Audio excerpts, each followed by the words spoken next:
తెలంగాణలో బీసీ రిజర్వేషన్లు అమలైపోయినాయని చెప్పి బీహార్లో ప్రకటనలు ఇచ్చారు. ఇదెక్కడ చూద్దాం అధ్యక్ష? అసలు ఇక్కడ రిజర్వేషన్ల గురించి ఇక్కడ చర్చ జరుగుతుంది. బీహార్లోనేమో ఎన్నికల ప్రకటనలు ముఖ్యమంత్రి గారు అట్లాగే డిప్యూటీ సీఎం గారు ఫోటో పెట్టి బీహార్లో మరి ఇక్కడి డబ్బంతా తెలంగాణ ప్రజల డబ్బు తీసుకుపోయి బీహార్లో పెడితే ఏమొస్తుందో మాకైతే తెలియదు అధ్యక్ష. మరి తీసుకుపోయి ప్రకటనలు అక్కడ ఇస్తా ఉన్నారు. మరి ఇక్కడ రిజర్వేషన్లు పాసే కాలేదు, పాస్ అయిపోయినట్టుగా మరి అక్కడ చెప్తా ఉంటే మాకు ఆశ్చర్యంగా ఉంది అధ్యక్ష. తెలంగాణ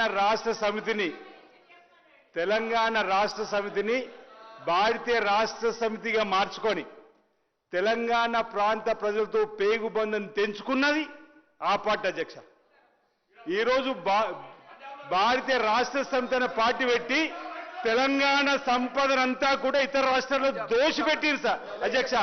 పంజాబ్ లో పోయి చెక్కులు ఇచ్చినటువంటి చరిత్ర మీది. మీరా మా గురించి మాట్లాడారు అధ్యక్ష. మహారాష్ట్రలో ఒక్కొక్క మీటింగ్ కోసం 100 కోట్లు ఖర్చు పెట్టి ఒక సర్పంచ్ కూడా గెలవని పరిస్థితి ఆ రోజు బీఆర్ఎస్ పార్టీ అధ్యక్ష. ఈరోజు తెలంగాణ అప్పుల కుప్ప రాష్ట్రంగా మారిందంటే మీ ఆలోచన వల్ల.